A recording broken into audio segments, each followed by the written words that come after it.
আজকে আমি কি রান্না করব থাম্বনেল দেখে হয়তো বুঝে গিয়েছেন। চাল কুমড়া দিয়ে রান্না করব মাগুর মাছ।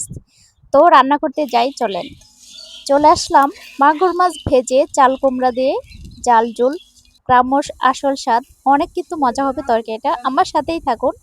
তো মাছগুলো আমি ভেজে নেওয়ার একটাই কারণ, মানে মাছগুলো এই মাগুর মাছগুলো ভেজে আজকে চাল কুমড়া দিয়ে রান্না করব।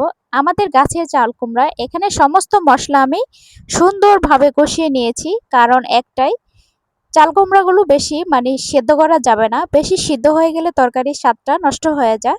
আর চাল কুমড়া লাউ এগুলো কিন্তু একটু সবুজ করে রান্না করতে হয়। দেখেন মশলাটা কষিয়ে তারপরে আমি চাল কুমড়া দিয়ে দিয়েছি। এখন কিন্তু কষানো হয়ে গেছে আমার চাল কুমড়া, এখন আমি দিয়ে দিব ঝোল।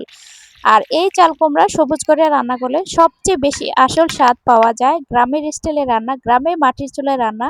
তো ঝোল দিয়ে আমি মাছগুলো ভাজা উপরে দিয়ে দিলাম, ভাজা মাছগুলো দিয়ে একটু নাড়াচাড়া দিয়ে মাছের তরকারির সাথে একটু সুন্দরভাবে আমি মিশিয়ে নিতেছি, কারণ একটাই, মাছের স্বাদে ভরে যাবে এই তরকারির ঝোল আর চাল কুমড়ার পিসগুলো।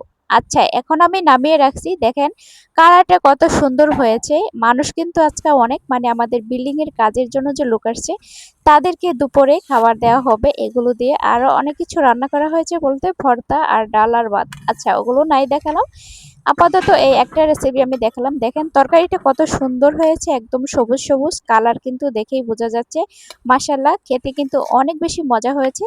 কারণ একটাই, কি জানেন, গাছের টাটকা টাটকা ফ্রেশ চাল কুমড়া, এখানে কচি দুইটা চাল কুমড়া আর মাগুর মাছ আমাদের পুকুরের ভেজে রান্না করেছি। আজকে ছিল এই পর্যন্ত।